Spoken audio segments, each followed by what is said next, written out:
Hello students, आज हम next topic study कर रहे हैं फ्रिंजेस के बारे में, थ्योरी ऑफ फ्रिंजेस। तो स्टूडेंट्स, आपके पास एग्ज़ाम में क्वेश्चन ऐसे भी पूछ लिया जाता है कि show that the fringe width of dark fringes, show that the fringe width of dark fringe is equal to the fringe width of bright fringe in Young's double slit experiment.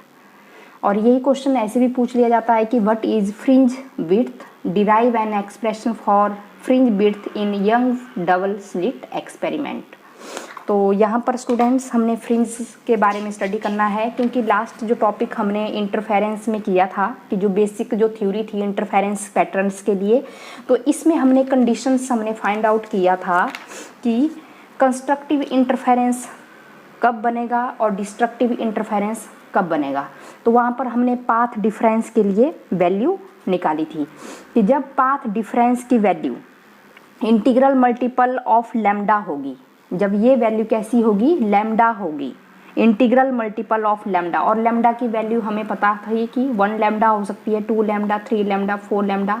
तो उस case में जो बनने वाला जो interference था वो constructive interference था। और कंस्ट्रक्टिव इंटरफेरेंस के केस में आपको मालूम है कि जब crust of one wave fall on the crust of other wave and trough of one wave fall on the trough of other wave, तो इस तरह के इंटरफेरेंस को हम क्या कहते हैं, हम कंस्ट्रक्टिव इंटरफेरेंस कहते हैं। क्योंकि इसमें क्या होता है कि जो इंटेंसिटी होती है वो हमें मैक्सिमम मिलती है। तो एक तरह से ब्राइट फ्रिंजेस ऑब्टेन होगी स्क्रीन के ऊपर। तो अगर हमारे पास जो पाथ डिफरेंस होगा, पाथ डिफरेंस की जो वैल्यू होगी वो हमारे पास क्या रहेगी, integral multiple of half lambda by 2, half. तो इस केस में जो ऑड मल्टीपल्स वाली जो वैल्यूज़ यहाँ पर आएंगी, और ये हमारे पास रहता था जब हमारे पास डिस्ट्रक्टिव टाइप का आप इंटरफेरेंस आप शो करोगे कि पाथ डिफरेंस कैसा बनेगा, odd multiple of wavelength lambda upon 2। तो उस केस में जो डार्क फ्रिंजेस हमारे पास बनने वाली हैं। तो यही हमने आज स्टडी करना है इसमें थ्योरी ऑफ फ्रिंजेस के केस में, कि इंटरफेरेंस पैटर्न में जो डार्क और ब्राइट जो बैंड्स बनेंगे उन्हीं को ही हम इंटरफेरेंस फ्रिंजेस कहते हैं। Students, dark and bright band in the interference patterns, interference pattern में जो हमें स्क्रीन के ऊपर जो डार्क बैंड हमें दिख रहे हैं, ब्राइट बैंड्स हमें दिख रहे हैं, तो उसी को ही हम इंटरफेरेंस फ्रिंजेस कहते हैं। तो हमें पता है कि सबसे पहले सोर्स होगा, सिंगल सोर्स से जो लाइट जो डिस्ट्रीब्यूट होती है वो यूनिफॉर्मली होती है इन ऑल द डायरेक्शन। क्योंकि सबसे पहले तो आपको एक पेरेंट, एक सिंगल सोर्स लेना पड़ेगा, और सिंगल सोर्स से ही आप लाइट को आगे ट्रांसफ़र करोगे कहाँ पर, जहाँ पर हमने स्लिट यूज़ की होगी। और स्लिट में हम उस केस में 2 कोहेरेंट सोर्सेज हम लेंगे, स्लिट S1 और S2।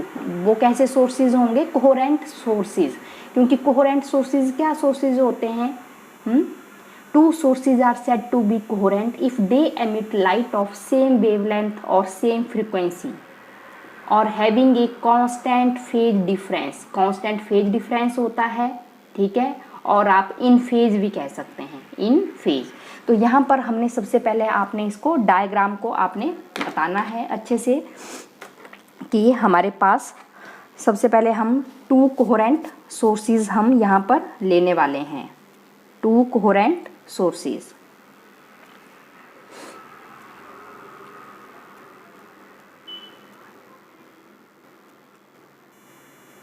ये हमारे पास रहेगा 2 कोहेरेंट सोर्सेज के लिए।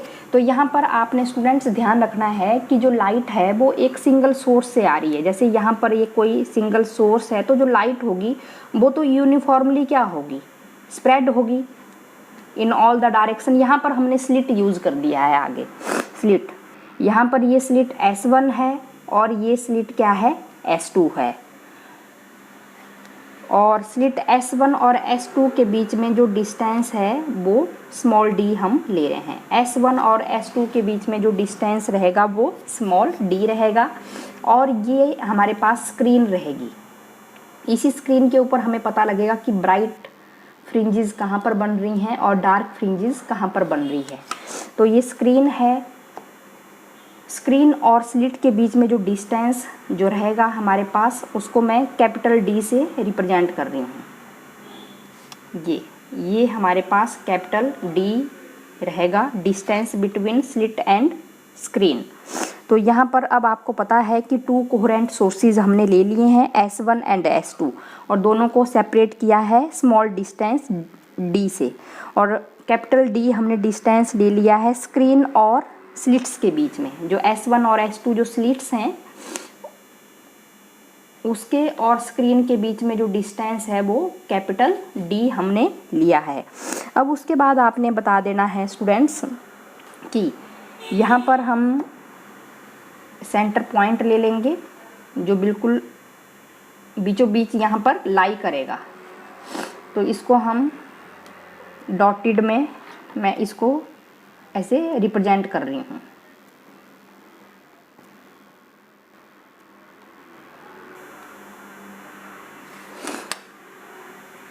ये तो स्टूडेंट्स अब आपको पता है कि लाइट वेव्स यहाँ से एमिट होंगी, S1 से भी एमिट होंगी और S2 से भी, यहाँ से दोनों से क्या होंगी, लाइट वेव्स एमिट होंगी, और वो कहाँ पर रीच करेंगी, स्क्रीन के ऊपर रीच करेंगी। और कैसा डिस्टेंस वो कवर कर रही हैं, इक्वल डिस्टेंस। जितना डिस्टेंस S1 से लाइट को पहुँचने में लग रहा है स्क्रीन में जो O पॉइंट है, उतना ही डिस्टेंस यहाँ से भी लगेगा, S2 से भी लगेगा, क्योंकि आप देख रहे हैं इक्वल डिस्टेंस कवर हो रहा है जब लाइट कहाँ से एमिट हो रही है, S1 और S2 से। किस पॉइंट पर पहुँच रही है, O पॉइंट पर। तो यहाँ पर हमें पता है कि जो पाथ एमिट होंगी S1 और S2 से, और कहाँ पर, स्क्रीन पर O पॉइंट पर जब पहुँच रही है, क्योंकि ये इक्वल डिस्टेंस यहाँ पर कवर कर रही हैं। तो जब इक्वल डिस्टेंस यहाँ पर कवर कर रही हैं तो फेज डिफरेंस इन दोनों वेव्स के बीच में क्या रहेगा, 0 रहेगा। तो जैसे ही यहाँ पर O पॉइंट पर जब ये जो वेव्स हैं कंस्ट्रक्टिव फॉर्म में यहाँ पर मिलेंगी, जब कंस्ट्रक्टिव पैटर्न यहाँ पर फॉर्म होगा, तो कंस्ट्रक्टिव इंटरफेरेंस के केस आपको पता है कि when crust of one wave fall on the crust of other wave and trough of one wave fall on the trough of other wave. तो यहाँ पर O पॉइंट पर कैसा इंटरफेरेंस शो होगा, कंस्ट्रक्टिव इंटरफेरेंस यहाँ पर होगा, होगी O पॉइंट पर। ये कैसी होगी, ये सेंट्रल ब्राइट फ्रिंजेस यहाँ पर बननी स्टार्ट हो जाएगी, क्योंकि इंटेंसिटी लाइट की ज़्यादा होगी, और O पॉइंट पर कैसी फ्रिंजेस बनेंगी, ब्राइट फ्रिंजेस। तो उसके बाद हमने बताना है कि लेट यहाँ से ही the waves emitted by S1 and S2 meet at point P। जो स्लिट S1 है और S2 है वो यहाँ से एक वेव एमिट कर रही हैं और स्क्रीन पर यहाँ पर P पॉइंट पर मिल रही है, S1 एंड S2।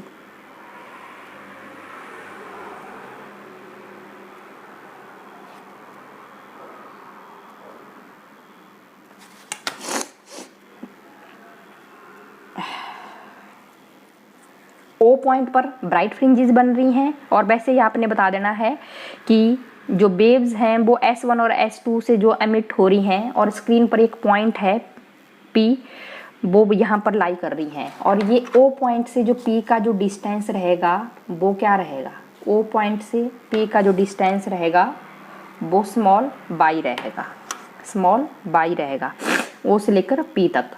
क्योंकि O पर मैंने बता दिया कि कंस्ट्रक्टिव इंटरफेरेंस पैटर्न यहाँ पर ऑब्टेन्ड हो रहा है। यहाँ पर कैसी फ्रिंजेस बन रही हैं, ब्राइट फ्रिंजेस बन रही हैं, ब्राइट फ्रिंजेस, क्योंकि crust of one wave fall on the crust of other wave and trough of one wave fall on the trough of other wave. तो यहाँ पर जो फ्रिंजेस जो यहाँ पर बनने वाली हैं वो कैसी हैं, कंस्ट्रक्टिव हैं इन फेज में। तो ये वाला जो पॉइंट रहेगा, O पॉइंट जो रहेगा स्क्रीन के ऊपर, वो ब्राइट फ्रिंजेस वाला रहेगा। तो उसके बाद हमने बता दिया कि कुछ जो वेव्स हैं वो S1 और S2 से एमिट होकर स्क्रीन पर ही P पॉइंट पर मिल रही हैं, और उसका जो डिस्टेंस रहेगा स्मॉल बाई रहेगा इस सेंट्रल ब्राइट फ्रिंजेस से। अब हमने पाथ डिफरेंस फाइंड आउट करना है, कहाँ पर, P पॉइंट पर। Path difference between these two waves, at point P is given by. तो आपको पाथ डिफरेंस आपको दिख ही रहा है कि ये आपका यहाँ तक इतना पाथ डिफरेंस है, डेल्टा एक्स दिख रहा है ना।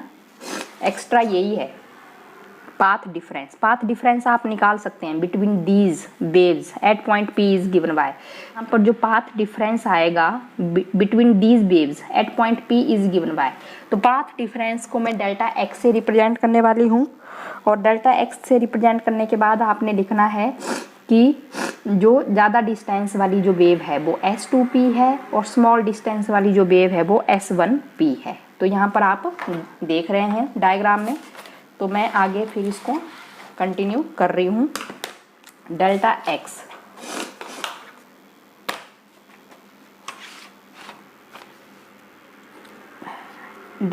X is equal to S2P minus S1P। जो पॉइंट्स हैं उनको हमने यहाँ पर मिलाना है। बिल्कुल स्ट्रेट पॉइंट हम यहाँ से स्लिट S2 से मैं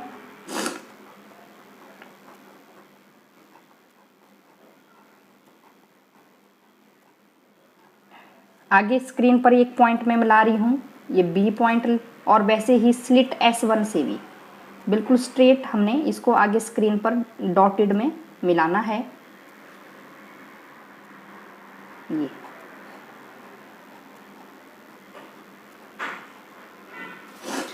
तो यहाँ पर आप देख रहे हैं कि ये जो डिस्टेंस था S1 और S2 के बीच में ये D था। तो अब यहाँ से लेकर यहाँ तक ये कितना होगा, D/2 होगा। वैसे ही नीचे भी ये भी कितना होगा, D/2। ट्रायंगल फॉर्म हो रही है। ट्रायंगल कौन सी है, राइट एंगल ट्रायंगल यहाँ पर फॉर्म हो रही है S2BP। देख रहे हैं S2BP। तो S2BP में जब आपने ये ट्रायंगल आपने किया है तो उसके बाद आपने ये है फ्रॉम राइट एंगल ट्रायंगल, तो ये ऐसे करके फॉर्म हो रही है। ऐसे करके ये S2 है, यहाँ B पॉइंट है और यहाँ पर ये P पॉइंट है। तो आप देख रहे हैं तो राइट एंगल ट्रायंगल में S2P square is equal to S2B square plus PB square. तो इसको मैं ऐसे लिख सकती हूँ और इसको मैं ऐसे भी लिख सकती हूँ S2P is equal to S2B screen में देखेंगे आप कि S2B ये जो डिस्टेंस है स्लिट से लेकर स्क्रीन का वो क्या है, D है।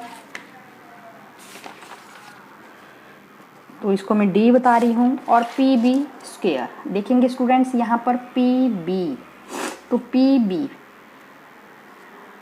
PB तक जाने के लिए हमें कैसे निकालेंगे हम PB, तो PO प्लस OB।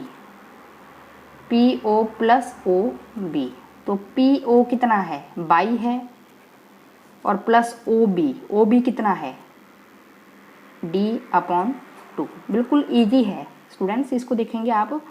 PO कितना है, 22 है, और OB कितना है, D/2। तो इसको मैं लिख सकती हूँ D square plus 22 plus D/2 square, और ये 1/2। S2P इज इक्वल टू ये हमारे पास आ रहा है D square plus 22 plus D/2 square 1/2। तो स्टूडेंट्स आपको कन्फ्यूजन नहीं होना चाहिए कि हम इसको कैसे कर रहे हैं। थ्योरी ऑफ फ्रिंजेस बिल्कुल इजी टॉपिक है। मैं इसको आपको एक बार मैं इसको दोबारा से मैं इसको क्लियर करवाना चाहती हूँ। यहाँ पर देखो ये स्लिट S1 लिया है हमने और यहाँ पर स्लिट S2 लिया है। ये S1 है और ये S2 है। दोनों के बीच में जो डिस्टेंस है वो स्मॉल d हमने लिया है। आगे हमने एक ये स्क्रीन यहाँ पर हम ले रहे हैं, ये स्क्रीन है, और यहाँ पर हमने इसका सेंट्रल पॉइंट लिया है। S1 और S2 से सेंट्रल पॉइंट लिया है। इसको हम O पॉइंट ले रहे हैं,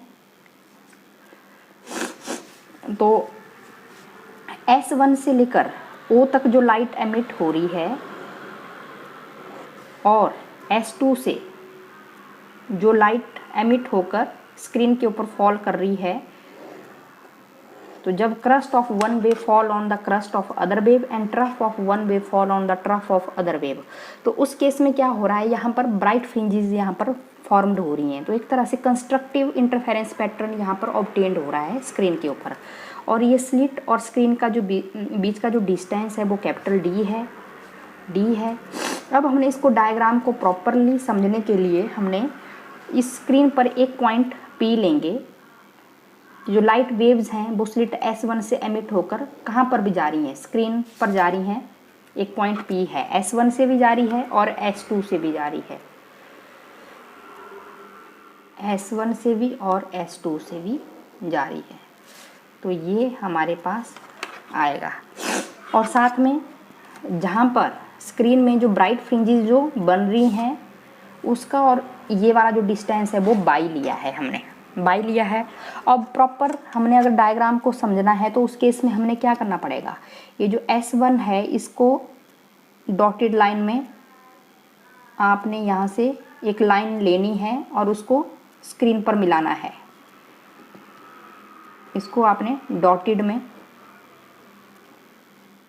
ये बताना है, क्योंकि ये जो डिस्टेंस है यहाँ से लेकर यहाँ तक का S1 और S2 का, ये क्या है, स्मॉल d है, लेकिन यहाँ तक ये भी d/2 होगा। यहाँ पर आप देख रहे हैं तो ये d/2 होगा। वैसे ही आपने S2 को भी आपने शो करना है इस तरह। तो ये B पॉइंट है और ये A पॉइंट है। तो यहाँ पर ये भी d/2 है और ये भी d/2 है। तो ये आपके पास आ जाएगा d/2। तो यहाँ पर ये सब कुछ करने के बाद अब हमने देखना है कि हमने पाथ डिफरेंस कैलकुलेट करना है। तो पाथ डिफरेंस कैलकुलेट करने के लिए हमारे पास क्या रहेगा स्टूडेंट्स, पाथ डिफरेंस को मैं डेल्टा x से रिप्रेजेंट करूँगी S2P। अब P पॉइंट पर हमने क्या निकालना है, पाथ डिफरेंस फाइंड आउट करना है। तो S2P माइनस S1P हम करेंगे। जो डिस्टेंस ज़्यादा वेव ले रही है उसको पहले लिखेंगे और उसमें से छोटी वेव को माइनस कर देंगे। जो स्लिट S1P है वो स्मॉल डिस्टेंस है एज कंपेयर टू S2P से। तो उसके बाद फिर हमने क्या करना है, अगर आगे हमने इसको कैलकुलेट करना है, फ्रिंजेस हमने फाइंड आउट करनी है, तो सबसे पहले हमें यहाँ पर ये देखना पड़ेगा। सबसे पहले एक आप देख रहे हैं राइट एंगल ट्राइंगल S2BP, ऐसे करके ये यहाँ पर बन रही है। S2 ये B है और ये P है, ये हमारे पास एक ट्राइंगल बन रही है। तो S2BP, तो आप देख रहे हैं अगर हमने PB हमने निकालना है, PB O से लेकर P का डिस्टेंस बाई है और प्लस OB, क्योंकि हमने PB देखेंगे P से लेकर B तक वैल्यू कैसे आएगी, इसको हम ऐसे लिख सकते हैं PO प्लस OB। तो P से लेकर O कितना है, बाई है और प्लस OB कितना है, C से लेकर S2 का जो डिस्टेंस, सेंटर से लेकर स्लिट S2 का जो डिस्टेंस है वो d/2 है। तो फिर यहाँ पर हमने वैल्यू पुट कर देनी है। तो ये आपको समझ में आ गया होगा। फिर उसके बाद आपने करना है S2P is equal to d² plus by plus d/2 square 1/2। तो अब हमने क्या करना है स्टूडेंट्स, d को कॉमन निकाल देना है बाहर। यहाँ कॉमन निकाल देंगे, अंदर बच जाएगा आपके पास 1 plus by plus d/2 square, और इसको कॉमन निकाल दिया है तो ये नीचे d² आ जाएगा और इसको 1/2। तो अब हम क्या कर सकते हैं स्टूडेंट्स, इसको बाय यूजिंग बायनोमियल थ्योरम, आपने बायनोमियल थ्योरम आपने किया है। 1 प्लस x की पावर n क्या होता है, 1 plus nx plus n into n minus 1 x square upon 2 factorial plus so on. हमने जो हायर जो पावर्स होंगी उसको नेग्लेक्ट कर देना है। अब यहाँ पर स्टूडेंट्स आप देख रहे हैं कि x क्या है, x वो हमारे पास यही है by plus d upon 2 upon d square, ये हमारे पास x है और n क्या है 1 अपॉन 2 है। अब हमने बाय यूजिंग बायनोमियल थ्योरम को हमने यूज़ करना है और हायर टर्म को हमने नेग्लेक्ट कर देना है। तो इसमें हम कर देंगे फिर S2P, डी कॉमन ले लेंगे, 1 प्लस n 1/2 आगे आ जाएगा by plus d upon 2 d square, ये हमारे पास आ गया है S2P।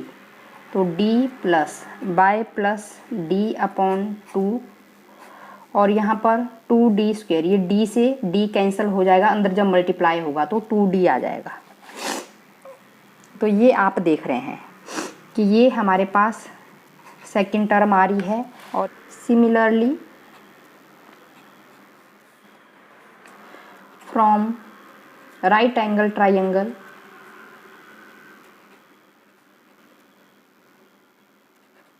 कौन सी लेंगे अब आप स्टूडेंट्स, ट्राइंगल S1AP। तो इसमें भी हमने ऐसे ही निकालना है, ये है हमारे पास right angle triangle S1P square. लगा देंगे आप फार्मूला, यहाँ पर ट्रिग्नोमेट्री फार्मूला लगा देंगे, is equal to S1A square plus PA square. तो S1P square S1A slit S1 से लेकर A का जो डिस्टेंस है वो D रहेगा, ठीक है, कितना रहेगा D रहेगा, D स्क्वायर ले लेंगे यहाँ पर प्लस PA। अब PA है, कैसे फाइंड आउट करेंगे आप PA की वैल्यू आप निकाल सकते हैं OP माइनस OA। तो OP कितना है 22 है और OA कितना है D अपॉन 2। तो मैं इसको लिख सकती हूँ बाय माइनस D अपॉन 2 और यहाँ पर S1P की जगह मैं क्या लिख सकती हूँ आगे, D square plus y minus D upon 2 और 1/2। Again by using binomial theorem वैसे ही आप करेंगे, neglecting terms containing higher power. तो जो हमारे पास जो वैल्यू आने वाली है वो आने वाली है अब S1P is equal to D plus y minus D upon 2D। Similarly वहाँ पर प्लस था S2P के केस में और यहाँ पर क्या है माइनस है y माइनस D अपॉन 2। अब ये वैल्यूज़ आपने पुट कर देनी है, put 2 and 3 in equation number 1। तो डेल्टा x हमारे पास क्या था S2P माइनस S1P। तो S2P की जगह आपने वैल्यू पुट कर देनी है D plus by plus D upon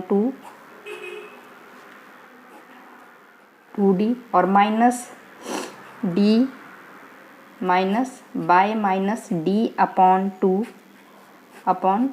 2D। तो प्लस D और माइनस D आपस में कैंसिल हो जाएगा और हमारे पास ये वैल्यू आ जाएगी 1 अपॉन 2D मैं कॉमन ले रही हूँ बाहर, बाय प्लस D अपॉन 2 और हमारे पास बाय माइनस D अपॉन 2, ये हमारे पास वैल्यू आ रही है। अब स्टूडेंट्स हम क्या कर सकते हैं, यहाँ पर पुट कर सकते हैं, पुट ए वैल्यू हम ले सकते हैं बाय प्लस D अपॉन 2, इसकी जगह हम A पुट करेंगे and put B bye minus D upon 2। जब हम यहाँ पर इसको इस फॉर्म में लिखेंगे तो हमारे पास यही वैल्यू इस तरह आ जाएगी, आप देखेंगे A square minus B square. तो ये हमने किया भी है। तो A square minus B square ये क्या होता है स्टूडेंट्स, हमारे पास A plus B into A minus B, ये हमारे पास फार्मूला है क्योंकि एक को हमने, इस टर्म को हमने a मान लिया है और दूसरे को b मान लिया है। तो a square minus b square क्या होता है, a प्लस बी और a माइनस बी होता है। तो यहाँ पर मैं पुट कर सकती हूँ 1/2d, तो a प्लस बी, तो यहाँ पर मैं y प्लस d/2, a की जगह मैं लिख रही हूँ ये वाली वैल्यू और b की जगह मैं लिख रही हूँ प्लस y माइनस d/2 और into a minus b, a की जगह मैं लिख रही हूँ y प्लस d/2। अब माइनस है तो यहाँ पर स्टूडेंट्स क्या आ जाएगा हमारे पास, माइनस y आ जाएगा और माइनस माइनस क्या हो जाएगा, b की जगह हमने ये वैल्यू पुट करनी है, माइनस माइनस प्लस हो जाएगा d/2। तो ये 1/2d, d/2 और d/2 आपस में कैंसिल, यहाँ पर y plus y 2y into यहाँ पर y से y आप कैंसिल कर देंगे तो d प्लस d 2d/2, तो 2 से 2 आप कैंसिल कर सकते हैं, यहाँ पर 2 से 2 कैंसिल आप कर रहे हैं। तो जो डेल्टा x जो हमारे पास आ रहा है पाथ डिफरेंस की वैल्यू, वो ये आ रही है बाय d/D। तो ये हमारे पास पाथ डिफरेंस की वैल्यू आ रही है बाय d/D। तो सबसे पहले मैंने ब्राइट फ्रिंजेस के लिए बताना है कि ब्राइट फ्रिंजेस कब बनेंगी स्टूडेंट्स, आपको पता है, if path difference is an integral multiple of lambda। Integral multiple of lambda होगा तो उस केस में जो फ्रिंजेस फॉर्म होगी पी पॉइंट पर वो ब्राइट फ्रिंजेस होगी। Then bright fringes will be formed at P point, at point P। अब आपको मालूम होना चाहिए कि अगर कंस्ट्रक्टिव पैटर्न के केस में हमने कंडीशन स्टडी की थी, हमने पाथ डिफरेंस भी निकाला था और फेज डिफरेंस भी वहाँ पर निकाला है। अगर आपको वो टॉपिक अगर आपको समझ में आ गया है तो आपको मालूम है कि अगर पाथ डिफरेंस में अगर हम इंटीग्रल मल्टीपल की वैल्यू हम लैम्डा के बराबर लेते हैं तो उस केस में जो बनने वाली जो फ्रिंजेस होती हैं वो ब्राइट होती है, क्योंकि वहाँ पर कंस्ट्रक्टिव इंटरफेरेंस पैटर्न ऑब्टेन्ड होता है। तो मैं अब पाथ डिफरेंस लिख रही हूँ, पाथ डिफरेंस डेल्टा एक्स होता है is equal to integral multiple of lambda. और डेल्टा एक्स की जगह मैं ये वैल्यू लिख रही हूँ y/d is equal to m lambda, और यहाँ से मैं y की वैल्यू निकाल रही हूँ क्योंकि y हमारे पास ये O पॉइंट था स्क्रीन का जहाँ पर ब्राइट फ्रिंजेस बन रही थी और ये P पॉइंट, इन दोनों के बीच का जो डिस्टेंस था वो हमने स्मॉल y यहाँ पर लिया था। तो y की वैल्यू कितनी आ जाएगी, m लैम्डा d/d। तो ये वो है कि if m is equal to 1 तो फर्स्ट ब्राइट फ्रिंजेस की वैल्यू आप निकाल सकते हो। सेंट्रल, ये सेंट्रल ब्राइट फ्रिंज है जो O पॉइंट पर बन रही है, वो सेंट्रल ब्राइट फ्रिंजेस है।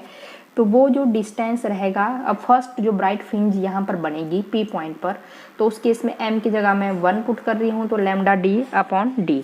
तो अगर वैसे ही सेकंड पोजीशन निकालनी है तो वहाँ पर m की जगह 2 पुट कर दो, 2 लैम्डा d/d। अगर आपने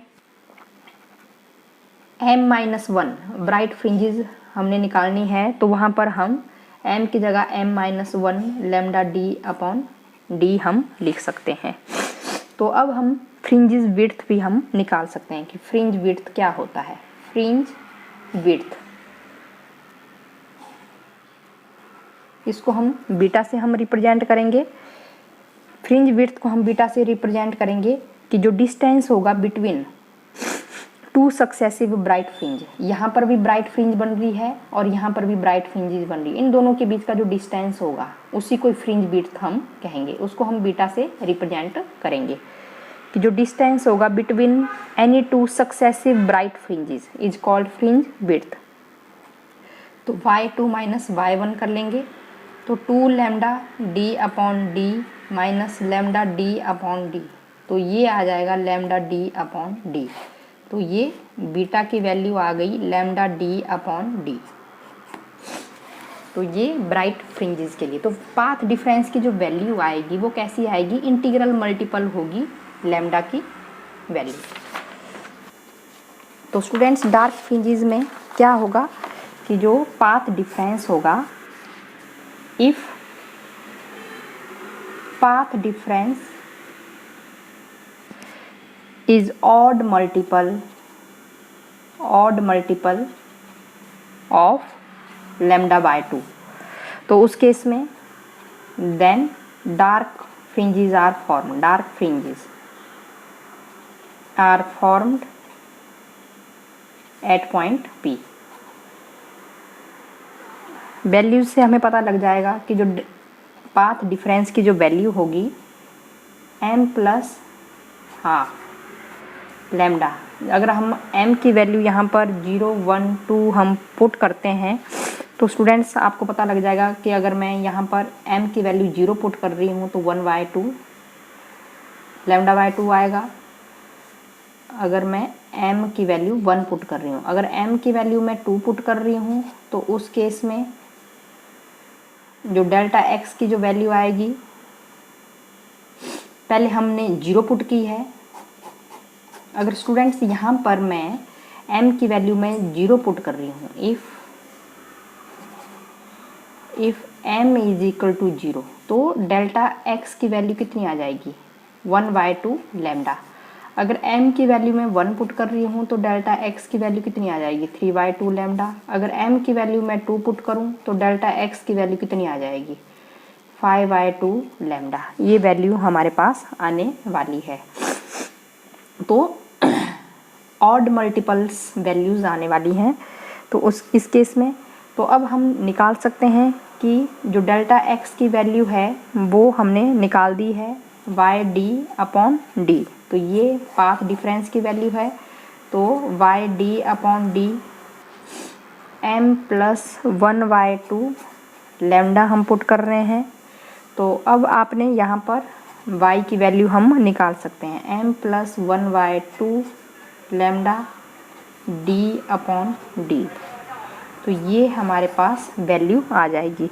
तो अगर हम इफ़ m की वैल्यू हम 0 पुट कर रहे हैं तो बाई 0 की वैल्यू यहाँ पर कितनी आ जाएगी, देख रहे हैं आप, लैम्डा d/2d आ जाएगी, लैम्डा d/2d। अगर हम m की वैल्यू 1 पुट कर रहे हैं तो बाई 1, m की वैल्यू आप 1 पुट कर दो तो 2 + 1 3/2d और आगे हमारे पास लैम्डा d। तो वैसे ही हम क्या कर सकते हैं, हम स्टूडेंट्स फ्रिंज विड्थ भी हम निकाल सकते हैं। तो फ्रिंज विड्थ निकालने के लिए हम उसको बीटा से रिप्रेजेंट करेंगे और by minus by 0 the distance between any two successive dark fringes, उसी को हम क्या कहते हैं फ्रिंज विड्थ। तो by 1 minus by naught 3 lambda d/2d minus lambda d/2d।